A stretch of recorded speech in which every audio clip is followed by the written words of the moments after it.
Thank you for representing by wearing pink. Okay, good. Right.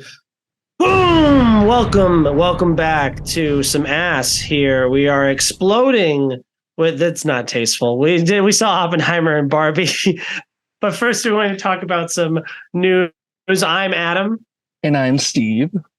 And this is Ask Adam Steve Show. And we talk about movies and stuff and sometimes sports.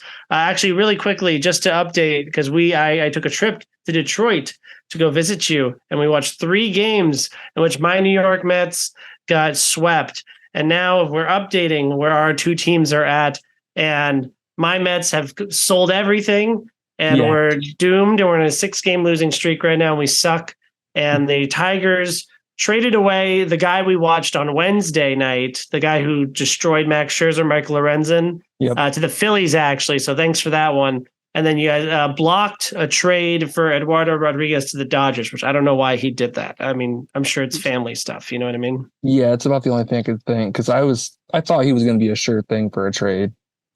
Mm-hmm. Yeah, I thought it just makes total sense. I don't know, but if he's happy there or whatever, I think they have a decent future. But now, halfway through the season, obviously, you guys sellers, do you feel any way about your Detroit Tigers? I'm still enjoying watching them. I have the game on actually right now, even though they're down 4-0. But they've been struggling, but I still enjoy watching them. They got some good hitters still, and even though they've been losing quite a bit, they're still a fun team to watch. I gave up on Spencer Torkelson. He's no longer my first baseman. I gave up, but. Yeah. My Mets are worse, so it's okay. We'll see you in the draft next year. Hopefully, we have a top 6 pick. I really do hope the Mets lose every single game the rest of the year because I really want that top 6 pick. Yeah. But sports suck. Movies are better. So let's get into some movie stuff. What's sucking in movies right now? Sorry, I just had to update you. The score is 7-0 now. Damn. To who? The Minnesota Twins. Oh, and they're leading the division too. That stings. But what's going on in movies? What's sucking in movies right now? So the strike is continuing right now. I think they even met with the actors or something recently, and still deals could not be made, even though there was a slight cool thing that happened. A24, like last week or 2 weeks ago by now, maybe, said that they would meet the demands of the strike, and there are actors that are actually working for A24 right now and producing projects right now. So that's always a good thing. But as those strikes continue and these studios see all of this big money coming in for those projects that already happened, I feel like they're just getting greedier and greedier and not wanting to budge on anything they're doing, even though they're definitely losing a lot of money by keeping the strike going. Mm-hmm. So I heard that same news, but I heard it worded very differently. I didn't know that they agreed to terms on the strike, A24. I just heard that they were just making movies again. And I was like, you can't just do that before the strike is settled. Yeah, no, they met with the Actors Guild and everything, and they were with SAG and everything, and they met to all of the demands that they were saying for the other studios. So that's kind of crazy because A24, although they are an award-winning studio as of late, they're not wealthy as a Warner Brothers or a Disney or anything like that. So to know that they're even meeting the demands of the payments and the different things that people are asking for just shows that they're not out of the realm and crazy. Well, they're regular awards players, and last year's Everything Ever All at Once proved that they can be a force at the box office. And they usually their bread and butter is low budget, good directors taking big risks on great directors and great talent and having these great casts. And I'm sure if you did a poll of all of my top 10 bit lists every year for the last decade, the A24 has a large share of that, more so than people like Sony, who is delaying all their movies. I don't know if you heard Gran Turismo is being pushed back 2 weeks. There'll be a couple special fan screenings on they did that for No Hard Feelings, like a Saturday night, like the week before. You know what I'm talking about? Yeah. So they're doing something like that, and they're hoping that word of mouth will carry Gran Turismo when you can't have any of your cast market it. How do you feel about that? I mean, I get it, I guess, but it is irritating because I have been looking forward to seeing that movie. But yeah, I mean, I understand the studios. I just hate the fucking studios trying to come up with this different stuff because it's just, out of greed. It's not because they could easily just pay these people to bring them back and do the red carpet shit and everything would be cool.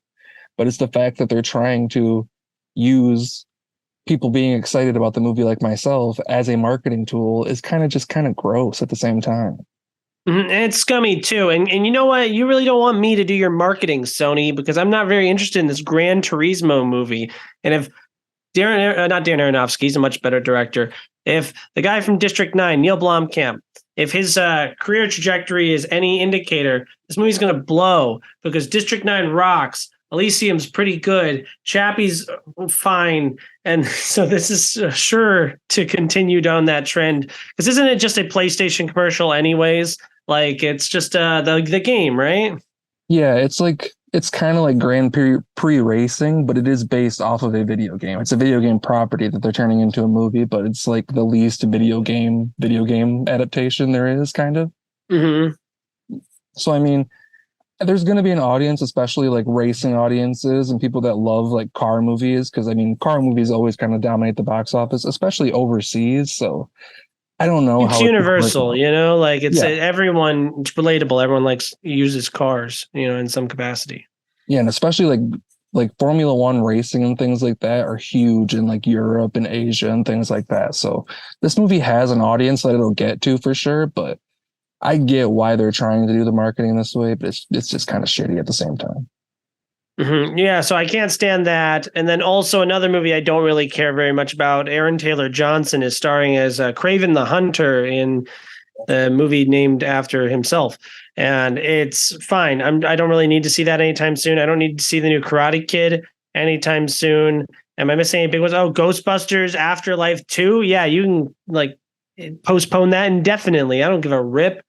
So Yeah, the only significant one that got a lot of attention is the Spider-Verse. The third movie did get pushed back another year or whatever they said, but at the same time, these are not really upsetting me that much because I know why they're being pushed back. They're trying to get the public outraged at the actors striking and the writers striking because they're getting their movies pushed back. And it's really gross it that way too, because that's exactly what they're trying to do. They're trying to get the strike looking worse than it is because these people are just trying to get livable wages and being able to make money fairly.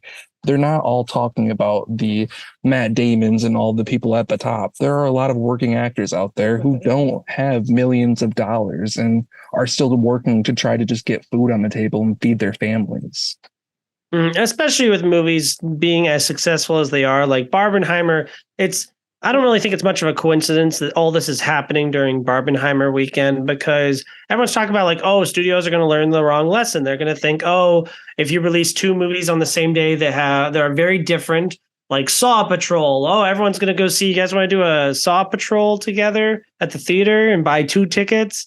And that's not the correct lesson. The correct lesson is, oh, when you give, great directors a bunch of money and creative freedom, that they can deliver a product, a movie that actually like makes people want to go out to the theater and buy 2 tickets to a movie. So if you make something good and obviously, so the writer strike going on during that weekend is such a see how good we can be, see how much influence we have. They're not here because of the Barbie brand. They're here because of the Greta Gerwig, the Ryan Gosling, what's her name? The main girl. Oh my gosh. Barbie is played by Margot Robbie. Oh. I don't know why I lost that, but so I think it's a good thing. And it's going to stink, but I'm happy that there's a strike going on, and I'm rooting for the strike to prevail. And we'll see where it goes.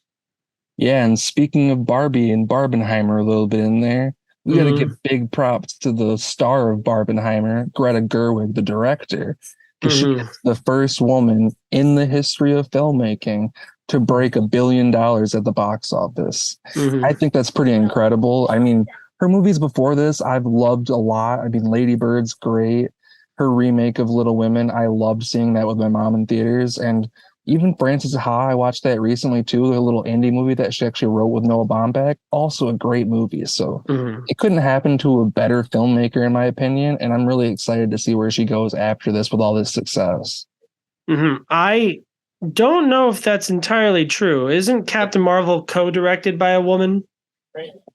I can't remember, I'm but I pretty sure it's mean, like two TV directors, a man and a woman. I'm going to look that up real quick. But still, even still, Greta being like the director, and especially because like the MCU, like they don't really have directors. You know what I mean? They have James Gunn, Ryan Coogler, but everyone else kind of like it's is a there place. brainwashed? It's a placeholder for like, let's work with Kevin Feige on this. So I'll look it up real quick. But which I imagine you would like to start with Barbie before Oppenheimer. Yeah, Barbie is the one I've seen the furthest away, but it's the one I want to rewatch the most soon because I had a blast watching that movie. I knew I was going into it with like some rose-colored glasses a little bit because, like I said, I'm a big Greta guy.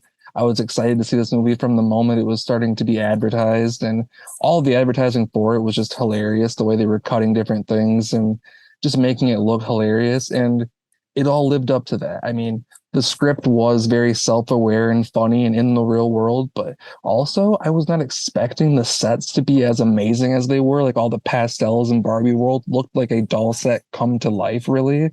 Mm-hmm. And my favorite thing, honestly, of the whole movie were the scene transitions between the real world and the Barbie world with all the practical, like little like the spaceship and the boat and everything that they go through and everything. And the fact that Will Ferrell and all his people go through it, like just really goofy moments in there that well balanced along with a really positive message in a way. Like I know a lot of people are talking shit about how overly preachy it was in a way, but I don't think it really ever got to that point for me. Like it was well balanced while poking fun at not only male stereotypes, but also like stereotypes that women say about each other and just people in general. Like it was kind of poking fun at just everybody. And I had a really fun time watching it. No, I completely agree. And you brought up the marketing. I worked on the marketing for this movie for a long, long time, and I was obsessed. I heard the "I'm Just Ken" song for months now, and it's been stuck in my head, and I love it to death. You couldn't be more spot on about the production design as well. I knew from the first set photo when Barbie was in the car, the pink convertible, and I just could tell from that like shade of pink. I was like, they nailed it. Like this, I had an older sister. You have a niece, so obviously we have connections in our lives to Barbie. But so I just felt like it was a very good representation of this brand. It was a great jumping off point, and I love the direction that they go with it. And Ryan Gosling is inspired in this movie. Here's my hottest take about Barbie: is that think about how many people went and saw Barbie, and their favorite part of the movie was Ryan Gosling in his comedic performance as Ken. And think about how many of those people will never see the nice guys and ever in their life. Yeah, actually been talking about that movie recently because my older brother just watched it for the very first time. And yeah, that's one movie that I wish people would see. And it's one I could rewatch a billion times because Ryan Gosling in a comedic role is something that I wish more people got to experience because he is absolutely hilarious. His comedic timing is just perfect. And as Ken playing this like brainless moron, but also once he gets to the real world and seeing all the men in charge, just seeing it for the complete wrong reasons was just it was the funniest shit ever. And honestly, I would really hope that he's thought about at the Oscars this year because just playing that role like that, I think it was just perfect. I doubt his Oscar chances. I think Barbie, if anything, would get a adapted screenplay. Maybe they might do something fun like that. And then Greta, I don't know. There's a world where this movie gets embraced by the Oscars, but I feel like that for that to be true, Top Gun Maverick would also have gotten more embraced. Maverick was only nominated for like one, maybe he maybe got a tiny Best Picture nomination at the bottom, but like it only really was a serious player for was it VFX? Yeah. Or no, not VFX. So I'm so sorry. That was Avatar. It was sound editing. That's what it was. No, it's just sound now. Sound in general. There used to be two categories. Now it's just sound. Okay. Well, anyway, I think if anything at the Oscars, this has production, like production design locked. It's at least. I'm feeling good about that. I mean, Well, but you got to our other remember movie Dune that we're 2 comes out soon, and that should be great. Oppenheimer also had a great that's production that's design. exactly what I was about to say. The other movie we're about to talk about, it also has an amazing production design too. But Barbie overall, it's one that I could see myself showing to my niece, showing to just all of my friends, and just showing them how funny this comedy is. And I was surprised at how much I was laughing while still seeing a lot of positive messages in there for a lot of people to take away. I know a lot of people that were talking shit about it, but I think a Mhm. lot of that was just trolling.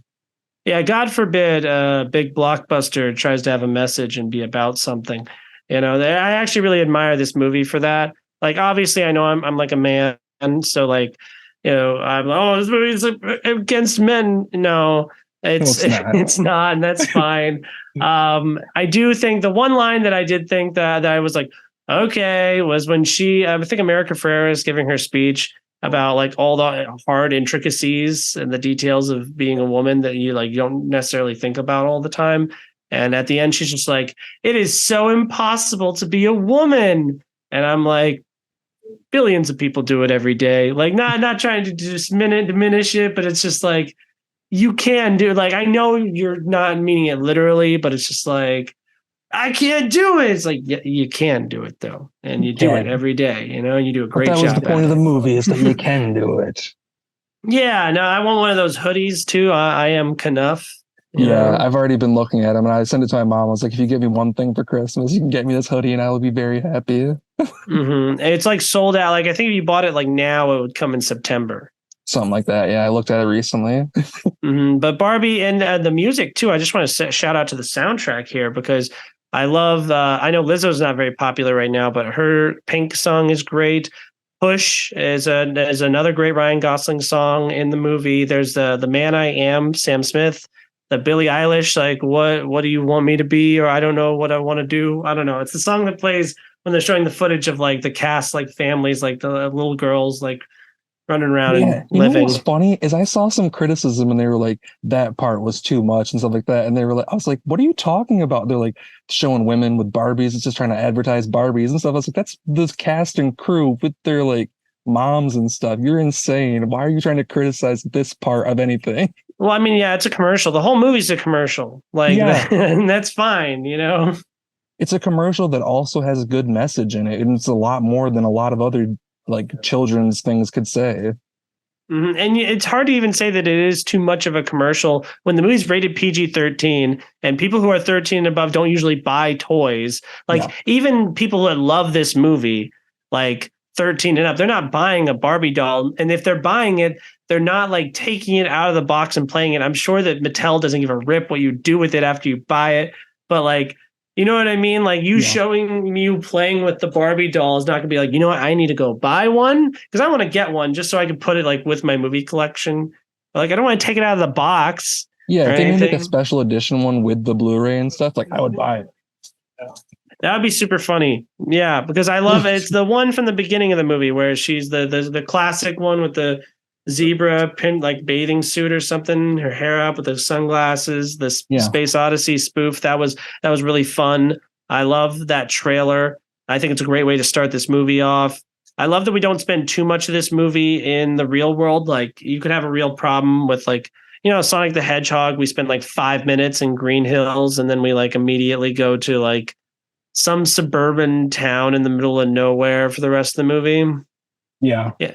Here we're getting a lot more time to like hang out in Barbie land. And that's, the real place that I want to be in a Barbie movie. So I really appreciate it for that. I think it's fun that like Ken has gotten so much of the spotlight with this movie because I was noticing a pattern in Greta Gerwig's career because the 3 movies that she's officially directed on her own, because I know she did another one about a breakup that she also, excuse me, so sorry, that she also starred with another director. It was like back in the early like 2010s or the late 2000s. I forgot what it's called, but Yeah, I know what the you're three, talking about. yeah, the 3 movies she's solely directed, all have like very similar protagonists, like these headstrong female women. Guys want to be with her, but she has bigger aspirations than that. The movie kind of ends off with her, deciding to, pursue her like goals out in the real world while rejecting the norms of what society expects to be put upon her. And that's fine. It's just funny because I'm noticing that now. So I'm much less compelled by Barbie's journey, even though it is very compelling. It's much more compelling seeing what she does with Ken, because this feels like we get to flesh out a different type of lead. Because we don't even get that much time with Timothée Chalamet in either Lady Bird or Little Women, really. Yeah, no. Yeah, this one was kind of like, it was well balanced of being both a Ken and Barbie movie, which I was not going into it to expect at all. Like Ryan Gosling was able to like flesh out this character who probably really has never even been thought about twice when it comes to any marketing at Mattel and things like that. So the fact that Greta was able to play with it, and even other characters like Michael Cera playing Alan, I thought was amazing too. I don't want to overshadow that whatsoever because that was just hilarious in itself. But even the other Kens were funny too. But it was definitely like Ryan Gosling and his performance that ran away with this. Did you hear that Jonathan Groff was supposed to be cast as Alan? Do you think that would have been better, not as good, or about the same? I honestly like it that it was Michael Cera more. I think it's more memorable because I haven't seen Michael Cera in so long and things like that. So I think it would still have been effective with Jonathan Groff, but I don't think his face is as recognizable to some people as Michael Cera. Fair. I think I would have preferred Jonathan Groff just because I'm a bigger fan of Jonathan Groff, and I think it's really funny because it had to have been Knock at the Cabin, because that's the only reason he said no, was a scheduling conflict. So I think that's hilarious that someone would be like, "Sorry, Greta, M. Night has my attention." I honestly wish that Jonathan Groff would have been another Ken, honestly, because he also would have been great in that role. Well, that's the thing, is that I think it fundamentally changes the Alan character if it's Jonathan Groff instead of Michael Cera. Because no disrespect to Michael Cera, but Jonathan Groff is a beautiful specimen of a man. And like Michael Cera's cute. You know what I'm saying? Yeah, because I mean, and you remember him because it's Superbad. That's what you remember him from. And he's like the cute kid from Superbad. He's like adorable.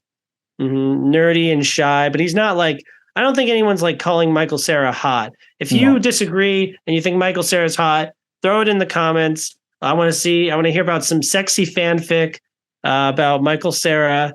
I'm sure it's out there, right? It's got to be. It has to be, and we need to see it. Put it in front of our eyes, please. So there's that. I don't know. I just love everything about this movie. Yeah, like you said, not under 2 hours. So especially when you couple this with Oppenheimer, it's like, yeah, I'd much rather re-embark on Barbie. As working at the theater, there is seeing the audience for this movie. Like I was at the Barbie blowout party and it was insane. Everyone was dressed up. There is a seat in theater 9 that is perpetually pink forever now. Like it's like, you can tell someone just had like glitter or something that like rubbed off onto the seat and they just can't fix it now. So it's just pink. That is awesome. It's awesome seeing people come out to see this movie in droves. And there are people that are bringing like children below the age of 13. But like, I think that's totally normal and fine when there are people that are bringing their little kids to see Marvel movies as well that are also PG-13. But and like I was telling a few people, I was like, this movie's not really overly sexual in any way or overly violent. So I think like not like young kids, because it's just the jokes that they just won't get for the most part. The only thing I can think of being really like PG-13-esque. Yeah, I think it's totally fine to show a kid this. Like if they hear the word gynecologist, they're not going to like, combust.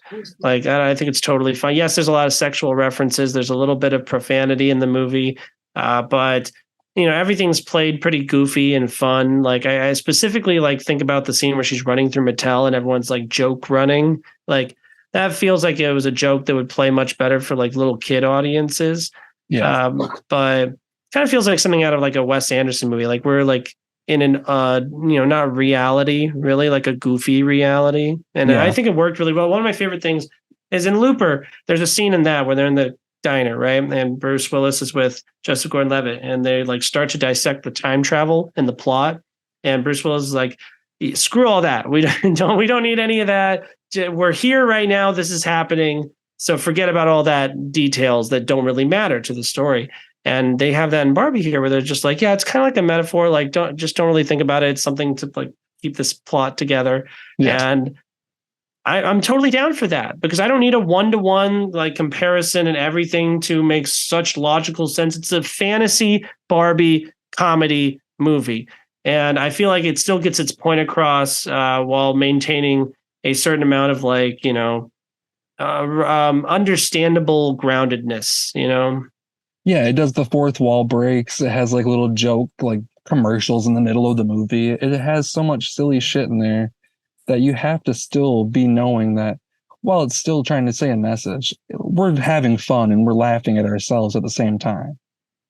Yeah, Barbie's just out to have a good time, to have a party, and in such dark times, it's nice to have a movie that is so positive, so happy and fun. And I'm giving Barbie a 5 out of 5. I recommend everyone go out and see this movie. It truly delivers on the promise that the marketing gave it, where it was like, if you love Barbie, if you hate Barbie, this movie's for you. And if you really hate Barbie, I'm sure like there's people who hate it for political reasons. That's fine. And there's other people who dislike. Just because you don't like this movie doesn't mean you are a alt-right Nazi or anything like that. I have people who saw this movie that were just didn't really vibe with it. But yeah, this is a real crowd pleaser for the open-minded. Yes, a big serotonin release. I think that's what I wrote in my review on Letterboxd, and I fully stand by that. But actually, I got a good question for you. So there's now 6 movies to gross over $1 billion post-COVID. Can you name those other 5 movies? Obviously, Barbie is one.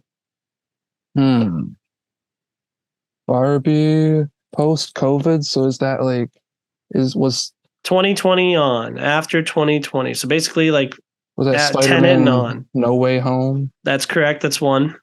Damn, I'm trying to really think. I'm not sure. I think that there's 2 in 2022 and 2 in 2023.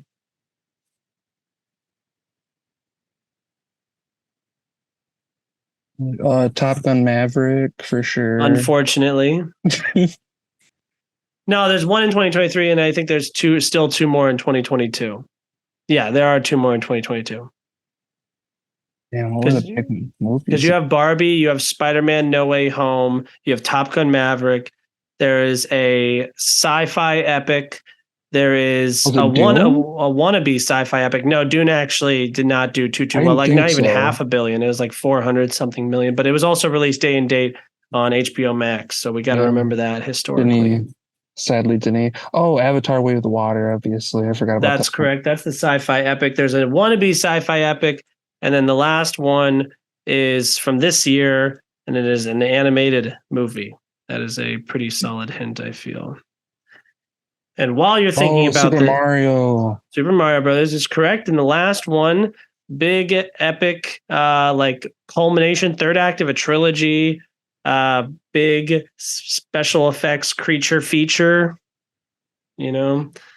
But yeah, so while you're thinking about that, I'm going to update us on Barbie. Barbie is my second overall pick in the draft, or second round pick in the draft, and with an 88% on Rotten Tomatoes. Obviously it's made 100 million domestically. That means I get 88 points. You holla. And we'll be talking about, I also have Oppenheimer, so this is really a celebratory day for me. Yeah. So while you may have had last week Mission Impossible, while I had Indiana Jones, I'm definitely back with a vengeance this week. Can you guess that last movie? I'm trying to think. I cannot think of it. It is a prehistoric movie. Oh, is it Jurassic Park? Yeah, Jurassic World Dominion is the 6th one. So it's interesting to think that, we talk about how awful and terrible the box office has been as of late. I think it's just because before 2020, 2019 was such an epic year. Even Disney alone had like $5 billion movies. So now we're like, we only get like a couple a year. Like, I'm sure we'll be fine. We will somehow make it. But quite the accomplishment, Barbie. And I think we're very lucky to be blessed with a movie like this in theaters and getting demographics out there and represented that don't normally feel represented. Yeah, it was crazy to see the different, it wasn't just like the stereotypical crowd you would see for Barbie, at least in my theater. Like, it was all over the place. It was men, women, older women, younger women, older men, that even just like not with wives and stuff, just like older dudes and like even teenage dudes, 20-year-olds. Like it was all over the place. Seeing it Cool to see. ironically. Yeah, and they were all like a lot of people were dressed in pink and things like that. Some people were dressed like Ken already, and it was a fun time just to see people being so excited to go to the movies again. Yeah, no, what a celebration. I'm so happy about this movie. I would love to say that I'm excited about the future because of this movie, but no, I am the opposite. I'm terrified because all these toy movies that they have announced sound terrible, especially the J.J. Abrams one with Hot Wheels. And then I do not want to see a Barbie 2. Number one, because I don't think Greta Gerwig would come back, and also Gosling.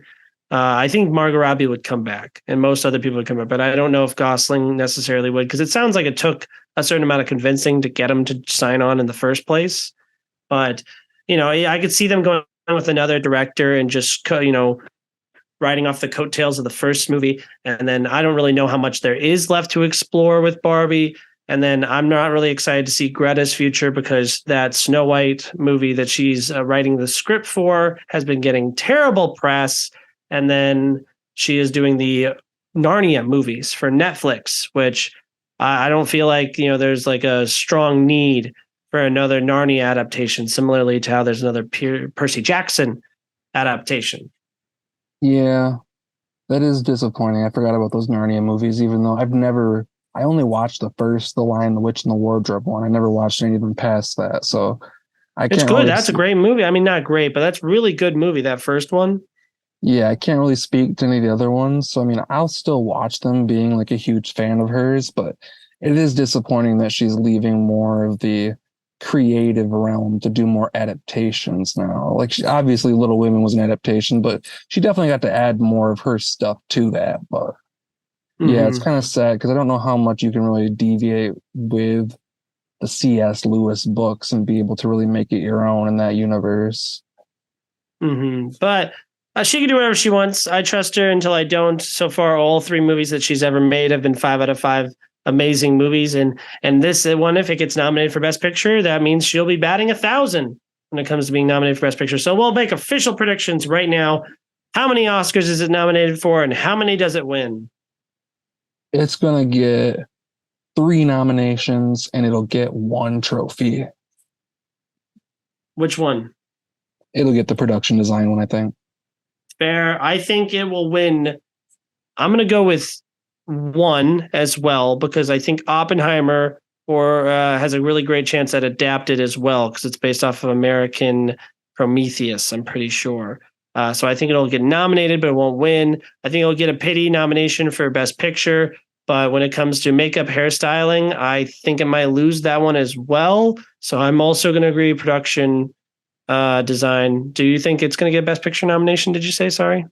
Yeah, I think it might. All right, I'll take that action. I'll say it doesn't. So you say yes, I say no. Not slighting the movie at all. I just making it interesting. It's going to get that 10th nomination. Yeah, like I don't think it has a chance of winning or anything, but it's such a fun, like it's literally, if you feel oppressed by the Barbie movie, that's how women feel when they watch Top Gun Maverick. I promise you that. Or any other blockbuster, literally ever. So besides Captain Marvel, which we're getting another one. Yeah. Hey, the ladies represent in Fast X, okay? Very much in Fast X, more than the rest of the franchise, honestly. So, any final thoughts about Barbie before we move on to the dark side of this? No, I highly recommend Barbie for sure. I want to go see it again in theaters, honestly. I wanted to, but too many people are seeing it. Stop going to the movies, guys. You need to cut it out. It's my place for me. Yeah, too many things are coming out too. Yeah, and I'm seeing Insidious tonight. So we're literally right after this. I'm gonna go eat real quick and watch Insidious. I have to drive to Point Orlando to go see it because I waited so long. Damn. But yeah, I'm so sorry, Patrick Wilson, but I will give it a fair shake. So I think it's worth your time. Oh, we'll see. But next we got Oppenheimer. So Oppenheimer, I was pretty late to this one because I wanted to wait to have the experience that Chris Nolan really, really wanted me to have. and I had to wait about 2 weeks almost to see it on 70 millimeter film in Grand Rapids. I waited because I wanted to buy a ticket. I went and saw Barbie the Thursday it came out, same day that Oppenheimer came out, but I went camping that weekend. And on my way home from camping, I was like, all right, I'm going to buy a ticket for this coming week. Every single showtime, they showed it 4 times a day, 7 days a week. Every single showtime was practically sold out. There were like single seats up in the very, very front. And to see a 70 millimeter film, I'm not going to sit in the very, very front. It's just going to ruin the whole thing because it's so giant and so wide that it would just not be cool at all. So I had to wait, but it was well worth the wait. It was so cool. I didn't have to experience any trailers beforehand. We just jumped right into the movie at 11 a.m. And it was just the craziest experience I've had in a long time, where it was just so engrossing with the amazing sound design that was part of this movie, the effects that they were able to accomplish in camera, not any visual effects in the movie whatsoever, I don't think. It was just insane to see what they were able to accomplish on film that way, and to see the different styles that they tried to go with the black and white stuff, showing it being older versus the newer stuff. It was just a visual experience, and overall just all the performances and everything too. This movie was just so damn good. No, I agree. I am also a huge fan of this movie. I love it so much. I did not see it in the preferred format that Chris Nolan wanted me to. I think I saw it in 70 millimeter, but I didn't see it in like IMAX. So I just saw it. I saw it 3 days ahead of time though, so I was pretty happy about that. This movie is a little bit of a long movie with a 3-hour runtime just about.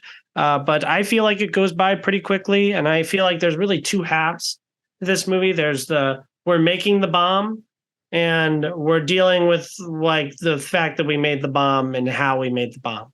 And I honestly feel like the second half of the movie was a lot more interesting to me, because I really vibed with the internal conflict with Oppenheimer, and how he feels about what he did, and then the repercussions of the lengths that they went to.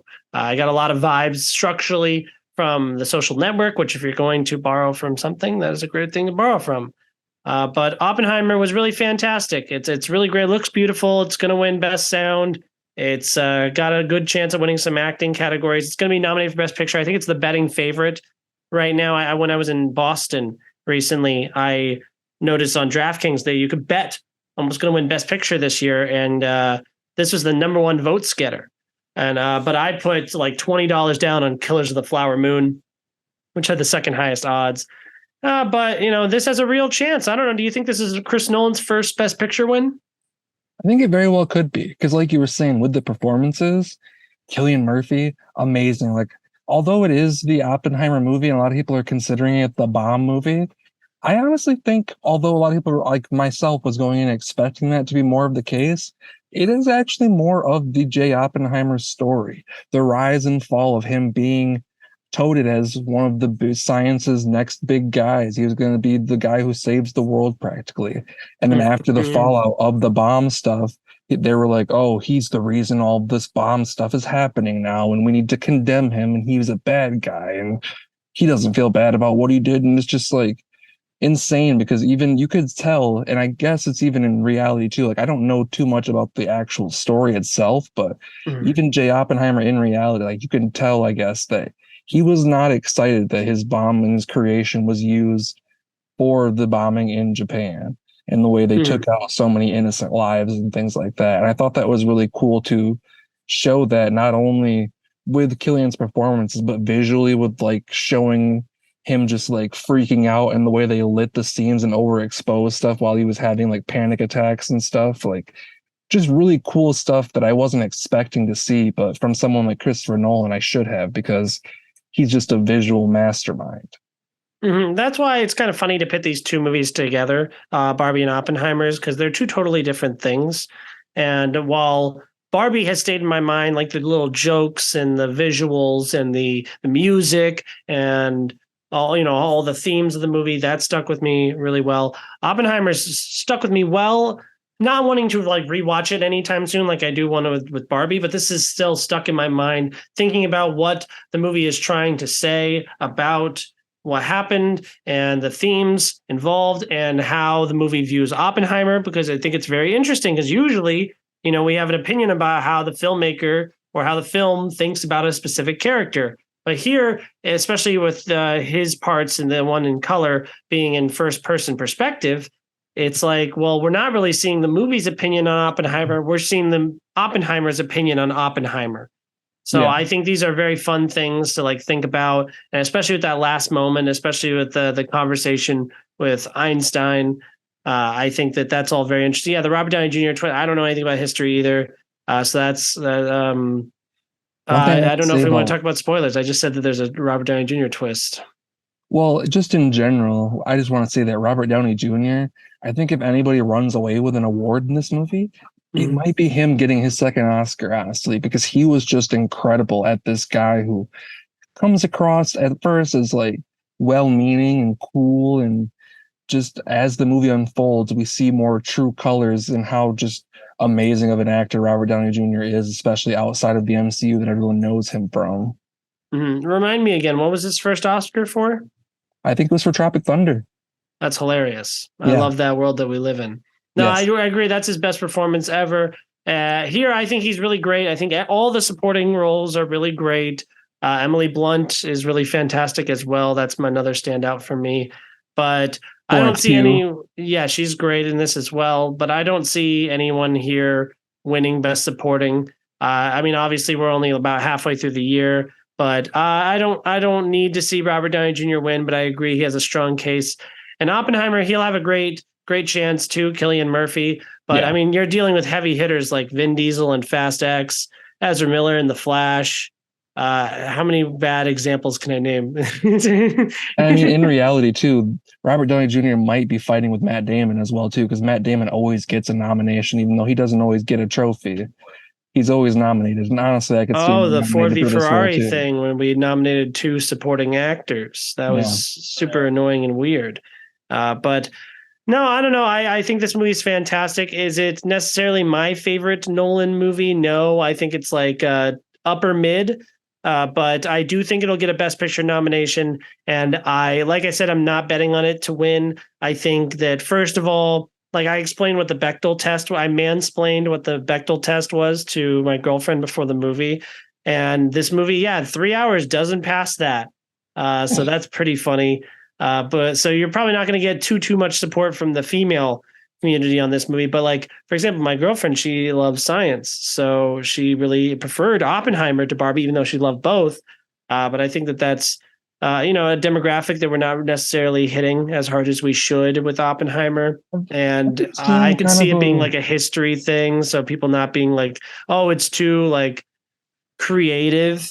You know what I mean? I pay attention to Letterboxd a lot, and I follow just like a mirage of different people. And honestly, I've been seeing kind of a balance, honestly. Like, there are some girls that honestly are really enjoying even a little bit more than Barbie. They're enjoying Oppenheimer. So I don't know. I think and like you were saying with the 3 hour thing, I'm a guy who usually has to take a piss, normally doing a 2 hour movie. I didn't even think about going to the bathroom during that movie, not only because I was trapped in the middle of this large theater and it was not a recliner theater, it was an older style IMAX theater. Yeah. Mm-hmm. So I was very cuddled next to 2 people that I had no idea who they were. But I didn't feel like I had the need to either because I was just so into this movie. And I can't emphasize enough. If you can't see it on 70 millimeter, just see it on the best speakers possible that you can and the best screen, because that sound design was just insane. During when the bomb went off, I legit like it The vibrated. Last Jedi, man. Yeah, it was so cool to like. It felt like you were in it almost, especially with how much they showed on screen and everything, and how big the screen was too. Mm-hmm. Yeah, it's a fantastic, wonderful movie. Beautifully shot, beautifully performed, technical masterpiece. I do give it a 5 out of 5. I love it. It's mid in my top 10 of the year so far, upper mid. I think I currently have it at the 4 spot. But I am going to come out Team Barbie. That's the type of movie I like more, that interests me more, and I think is more fun and more special and crazy and cool. It has much more rewatchability. Like, I loved watching Oppenheimer, but I can't see myself really running out to go watch it again anytime soon, especially in theaters. Like, I would love to see it on a big screen again just for the technical stuff, but I really would rather just experience the fun of Barbie again. Oppenheimer or Dunkirk? Oppenheimer still. I wasn't a huge on Dunkirk, honestly. At least that one's under 2 hours. I think it's like an hour 50, something like that. It's kind of beautiful. But is this your top five Nolan movies? Top three, maybe even? I haven't. Yeah, I honestly think I might put it at my 3 at the moment. I haven't seen Interstellar yet, but You haven't seen Interstellar yet? I own it, but I have not watched it. No. But Why? my top right now is Dark Knight and Inception, kind of like at that number one, number two, fighting back and forth. But I would put this at number 3 right now, honestly. Like right around Batman Begins too, because I really love Batman Begins. I love The Dark Knight Rises. I'm really weird like that. And then also Memento holds a special place in my heart. But I'm going to need you to do me a favor this week. I need you to watch Interstellar. Like medically, I need you to do it. You know what I mean? Like it's a great, wonderful movie. I'll throw it on this week as well. If you throw it on, I really adore Interstellar. It's cheesy in certain ways for a Nolan movie, but it's a technical masterpiece. It'll make you cry. It's also very long, but it's a big 2001: A Space Odyssey, like space epic, and it's like required view, dude. Everyone loves it. It's like they released the top 250 of like favorite movies on Letterboxd. Like they took the average of what everyone's favorite movie is. And like Interstellar's in the top 10, if not number 1. Like it's very watch it. Oh yeah, I've had those weird blind spots for years. Like for this year, for the first time, I watched the Titanic. Like there are certain spots for like people that love these movies that for some reason just I got skipped over for a while. But I will definitely jump on it because, like I said, I've owned it for a while. I know a lot about it, like with Matthew McConaughey and everything. Like. In certain memes that have been created for years. Like I've seen those, but other than that, I don't know a whole lot about the story. So that's always fun still. Well, one thing that's fun about Oppenheimer is I also picked this for our game. It has confirmed made $100 million domestically with a 93% of Rotten Tomatoes. That adds that to my score, which I've been kind of like going back and forth between our lists. And it's like, okay, so I had Spider-Verse at 96. You had Mission Impossible at 96. You had John Wick at 94. I had Oppenheimer at 93. So like eventually it'll even out, but I added it all up together. I think some of it was mental math, so I might be a little bit off. So give or take here, but we are all updated. You officially have Guardians of the Galaxy Volume 3, Fast X, Mission Impossible Dead Reckoning Part 1, The Flash, the Super Mario Bros. Movie, Creed 3, Shazam 2 did not make it, Scream 6, John Wick 4, and then the only one you have remaining is The Nun 2. But the only one you've been wrong about is Shazam 2, which I feel like in hindsight was a fine bet. Yeah, I couldn't have expected fucking Zachary Levi to do what he did and really bomb that box office. Yeah, and the whole like DC like changing and everything with James Gunn. So you currently are sitting at 618, approximately 618 points. Confirmed points too. With 1 to go. I have Spider-Verse 2, Spider-Man Across the Spider-Verse Part 1. Did they call it Part 1? Did officially? I think it's just Across the Spider-Verse. I think it's just Across the Spider-Verse, yeah. Barbie, Ant-Man 3, Indiana Jones and the Dial of Destiny, Oppenheimer, The Little Mermaid, and Knock at the Cabin is the only one that I have that has not grossed $100 million domestically, which, hey, it could happen still. No, I'm kidding. I'll just go. Yeah, why not? You know what I mean? Let's throw it in IMAX in September, you know?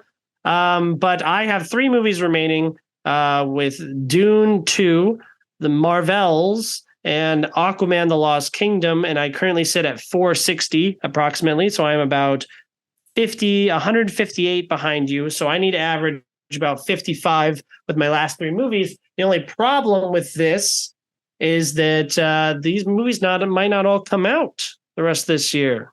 Yeah, that's exactly what I just had that thought when you were saying that. Like, I feel like my odds are pretty good that The Nun 2 will come out, but some of those ones might get fucked around with all the striking going on and whatnot. Between those 3, what would you put your money on not making it to theaters in 2023? We have Aquaman: The Lost Kingdom, which is supposed to come out in December. Dune 2 is supposed to come out in, I think, October, November. I think October.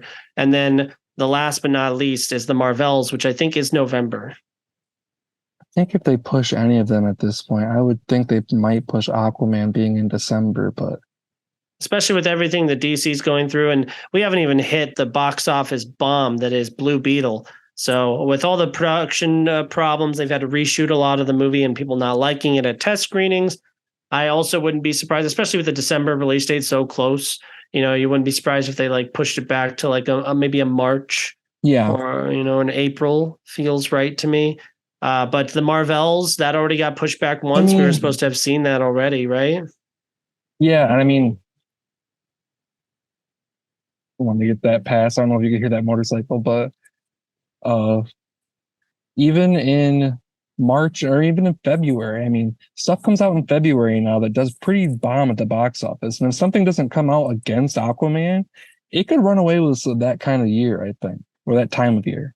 Mm-hmm. I think the most likely of the three is the one we haven't even talked about yet, which is the only one that has been rumored to be actually delayed because of the writer's strike, is Dune 2, which, you have a movie with a huge ensemble, like celebrity cast, and you really don't want to release that movie during a time where celebrities can't go out there and market the movie, especially when this is such a colossal risk since they want to make a third movie. The first one didn't do too well, but they're really banking on this like word of mouth because the first one got nominated for all these awards and won all these awards and everyone loved it. And the sequel is supposed to be huge. It's more Zendaya. Timothée Chalamet is really, coming into his own and making big, loud speeches.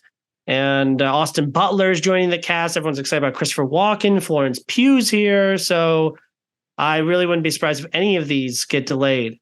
But especially with that one, the more I keep thinking about it, that one could probably be the biggest one just because of all that star power and everything that you're just missing if you don't have all those people advertising for you. Like, that's just insane to do that. And well, yeah, especially with Denis Villeneuve's box office, just unfortunately hasn't been there his entire career. Even though the product is there, people just don't go out to see it in theaters, unfortunately. And it's really a shame because it's all theater worthy. But he just doesn't, I don't think he has that household name, unfortunately. And because Dune, I think I'd have to look at more like streaming stuff, and I wish HBO would put out the fucking numbers to really show how many people watched that day one and everything compared to the box office, because I guarantee it was a significant amount. And it's just crazy to think about because this movie should be $1 billion movie, but unfortunately, especially with that strike and everything, and with the last movie, it might not make it there with the current state of things. Yeah, we'll see for sure, but I'm very excited. I hope all these movies come out because these are like the last three big movies of the year. No disrespect to the Nun 2 or Wonka even, which I'm excited about that. But it's been a great year for movies so far, especially a great summer. Did you have any final thoughts on Oppenheimer before I transition us here? Nah, definitely. Like I said, definitely see it on the biggest screen possible is all I'll say. Yeah, go to the bathroom before. Watch it with someone and you every 5 seconds you point and it's like, that's Roderick. That's, Josh, Yeah, for real. The cameos that kept popping up throughout, like, I feel like it could take some people out, but for me, I just kept like smiling, I guess. And I was like, there's another guy I know. Speaking of guys that we know, and speaking of how great and wonderful this summer has been, and we recently just spoke about Spider-Man Across the Spider-Verse and how fantastic that was, because that was previously, I would say, either that or Guardians 3 was the movie of the summer before Barbie. But a lock to win Best Animated Feature, even with Elemental having the legs that it does now and the generally positive reviews. But a new contender for Best Animated Feature, in my opinion at least, has graced the big screen. The first weekend in August is usually reserved for the more risky blockbusters, which the last two entries in this, the last reboot in this franchise, the Michael Bay Teenage Mutant Ninja Turtles, released in August, the first weekend in August of 2014, and graduated to a June release date for the sequel Out of the Shadows. But we're back in August for an animated adaptation of the Mutants in a Half Shell. How did you feel about Teenage Mutant Ninja Turtles Mutant Mayhem? Heroes in Half Shell, sorry. Yeah, I took my niece to see it, and my older brother, and actually both my brothers went with us, but only my niece and my older brother recorded the review with me. But we all absolutely loved this movie. Me and my brothers have been huge Ninja Turtles fans forever.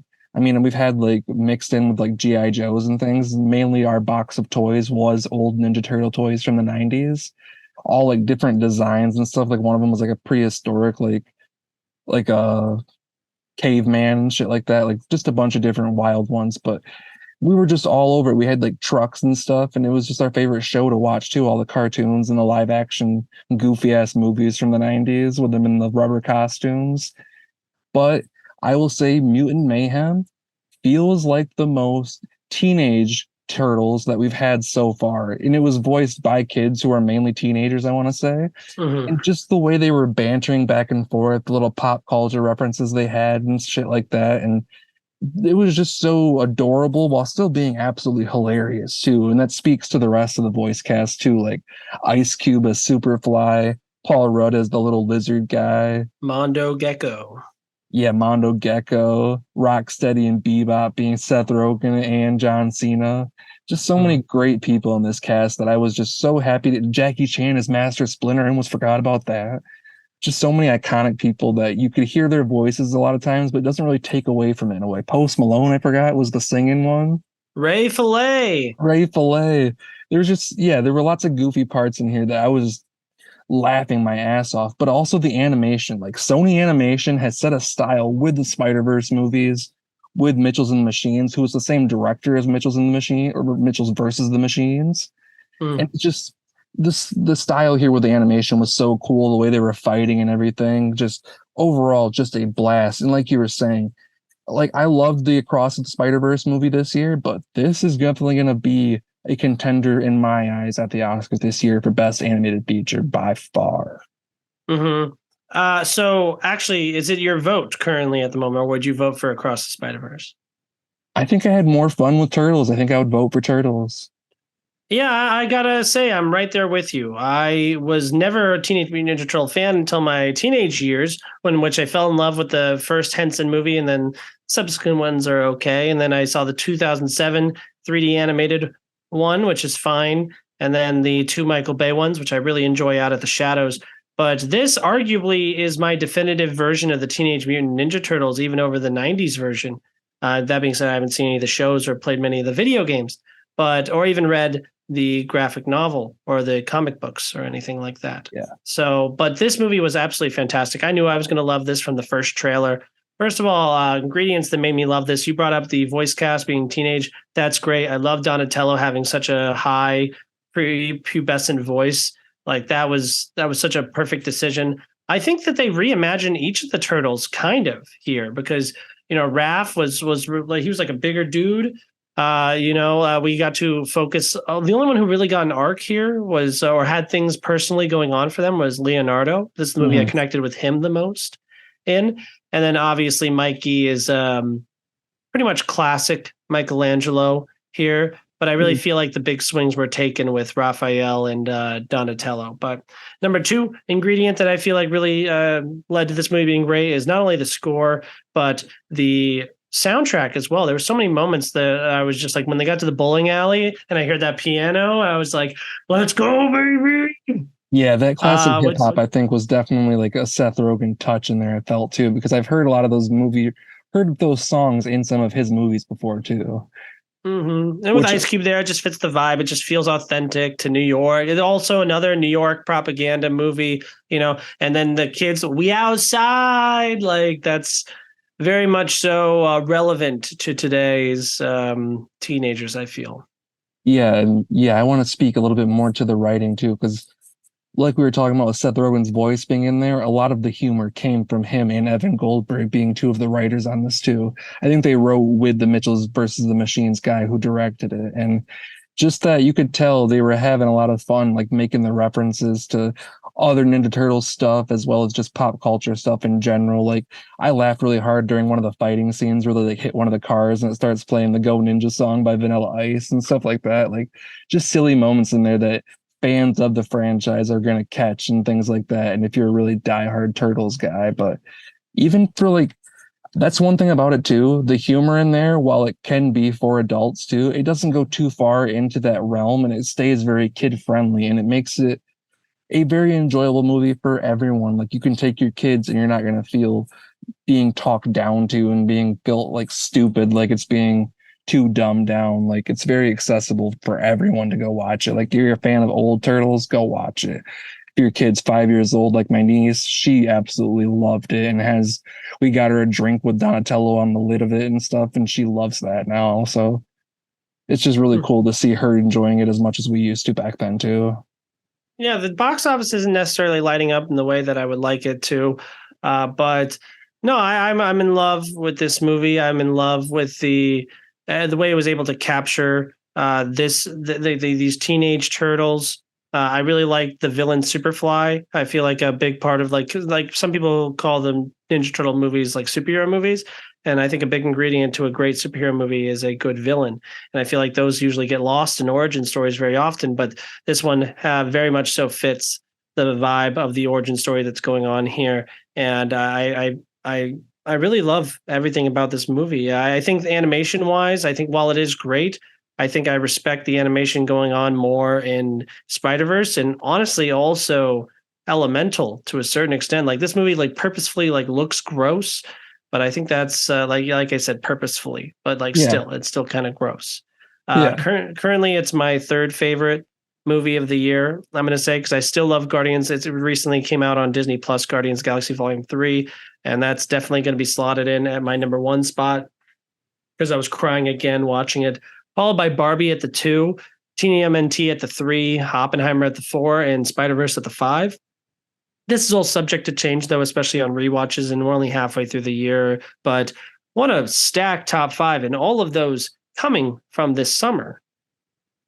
Yeah, I'm about to look at my top 5 right now just to see because, yeah, this year has just been really good for like certain, like especially like sequels. Like I wasn't expecting to really love some of these movies that are coming out that are part of IPs and sequel things, but there are movies that are taking a lot of chances this year, especially with how they're telling their stories in a little bit more unique ways. But yeah, my top 5 right now, actually, I put Barbie over Guardians, but I'm going to rewatch Guardians this week. I downloaded it on my iPad during my trip this week, but yeah, I have Barbie, Guardians, Spider-Verse, Oppenheimer.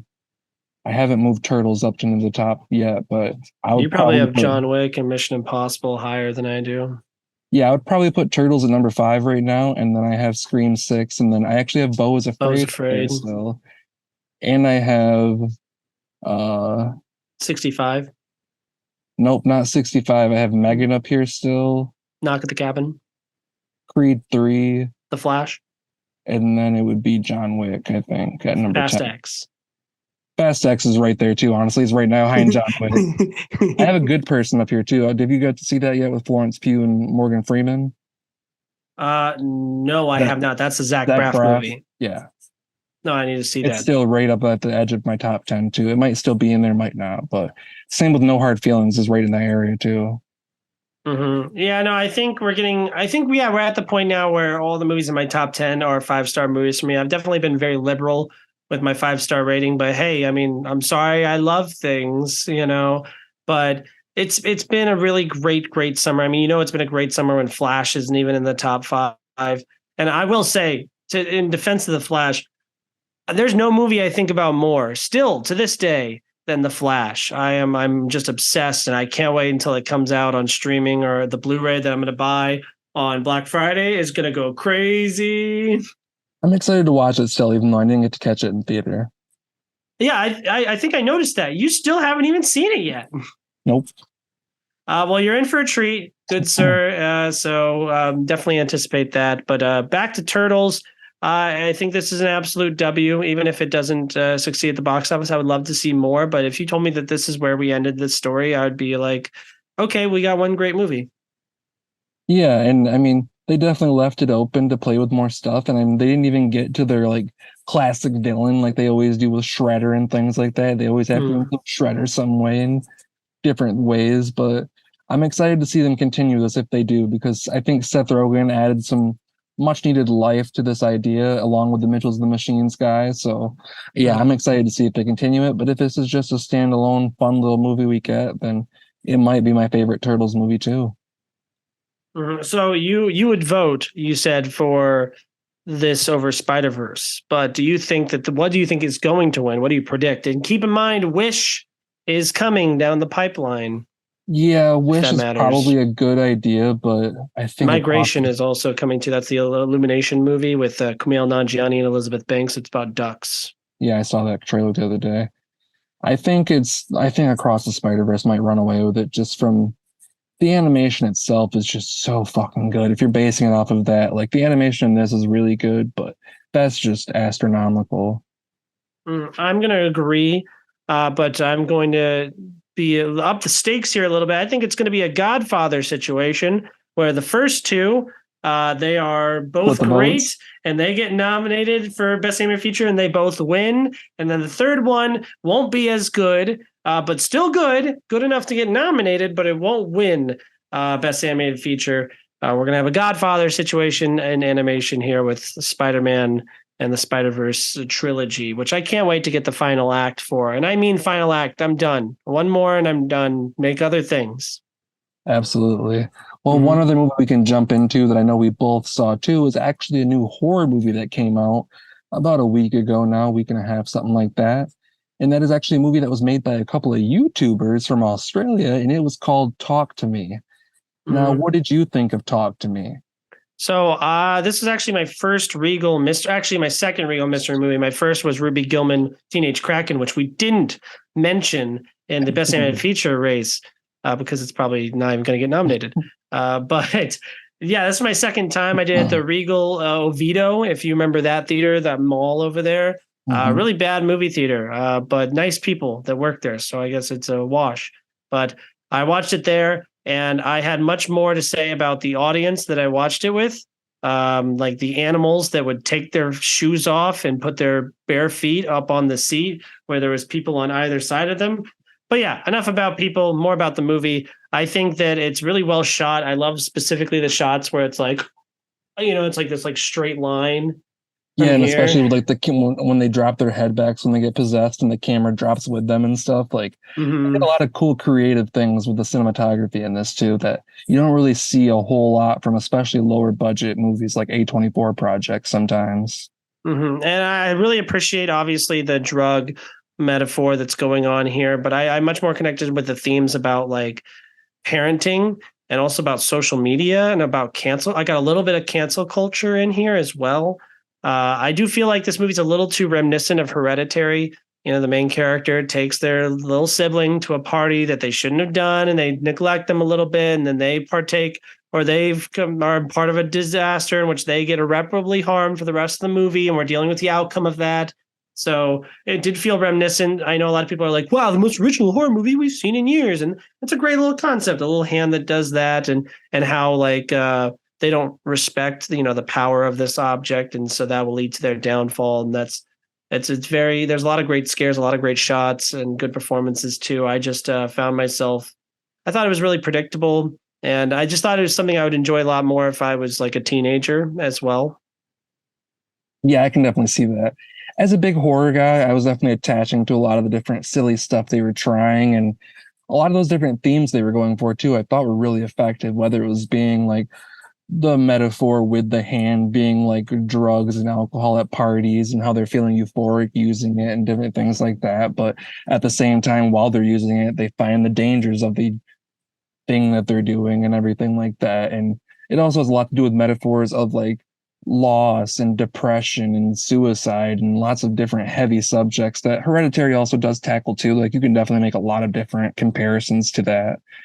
But I do think it has enough of an original thought, and especially with that hand being such a interesting object to use, especially like I haven't really seen something that like while it's still being a lot of metaphor used, just how like visually creepy it looks and everything, and the visual style that they accomplish with not only like moving the camera and stuff, but the effects they get with the different like ghosts that they come across and things like that, I thought were really cool, and the music and sound was really well used, and it was really cool to see a movie out of Australia too. Like I've seen a couple Australian horror movies, but this was definitely the most commercial, I would say, but at the same time unique. It's kind of complicated, but it was cool. I Yeah. liked it a lot. No, it's very accessible. I think it's like a 94 on Rotten Tomatoes, which I think is a little bit rich for my blood. But it's definitely like a crowd pleaser. There's a feet scene Yeah, I don't really care for.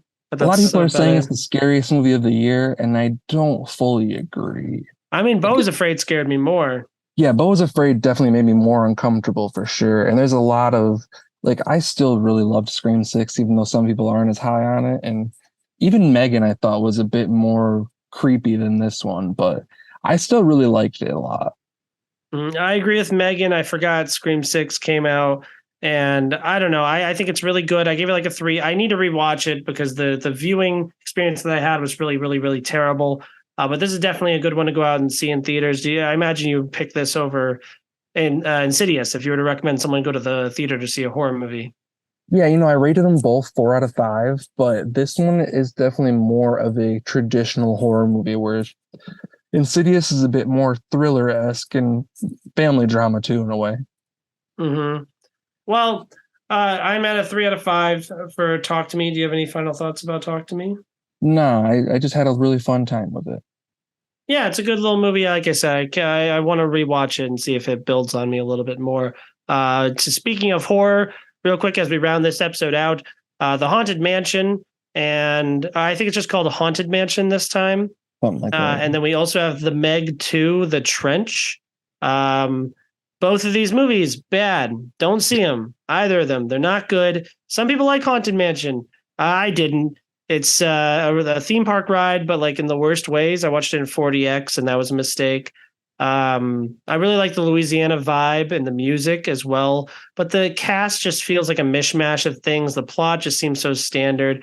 Cut the kid out of this movie. Let's get to dark and serious and have a little bit more fun. I like the references to the ride here, but it just looks ugly and it just feels passionless. And it feels like something that was supposed to go straight to Disney Plus. And the Meg, the Trench, is just garbage. And I had an awful viewing experience as well. But this is like a bad sci-fi movie, but I don't know, it's like a sequel, so it's like it's easy to be cynical about it. But yeah, I don't know. But these are our movies. If actually speaking of the 2 movies I just watched, which one are you sold to watch first based off what I just said? Just off of what I've been seeing about the Meg 2, that I'm not really excited about seeing that anymore. But I'm a huge fan of the original Haunted Mansion with Eddie Murphy that came out when I was like 8 or 9 or something like that when it came out. I want to say I saw it on Thanksgiving, like in theaters, and the mausoleum scene still freaks me out to this day. And I thought it was really great, so I'm still excited to see this new one. But honestly, I'm kind of sad because yeah, even looking at the poster and everything, the cast looked kind of all over the place. Like I like a lot of people in it, but it just felt out of place for some people being in there. Like, I don't know. I want Danny DeVito to have a bigger role than he probably does. And I don't know. I'm excited to see it still, but I don't have my hopes as high. But one movie I do want to mention real quick that I just watched is Nimona on Netflix. Really fun animated movie as well. Like it probably doesn't have a shot in hell at animated movies this year because there are so many good ones, but animation in this one was really good. Voice cast, awesome. One of the guys from the Try Guys was in it. Thought that was really cool. But yeah, fun animation movie. It's like sci-fi future, but also like medieval. Pretty cool stuff. Well, I will be checking that one out. I am Adam. I do hard reviews. I have a Barbenheimer video I'm very proud of. Go check that out, Steve. I am at the Film Fan Reviews, and I have Barbie, Oppenheimer, and a few other videos coming out soon. Thank you guys so much for watching. Go out and go to the theater, watch movies.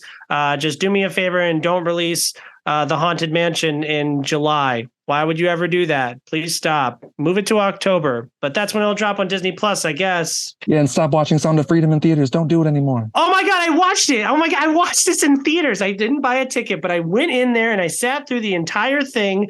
And I gotta say, it's bad. Yeah, that's where we'll end it right there. It's bad. We'll see us next time, everybody.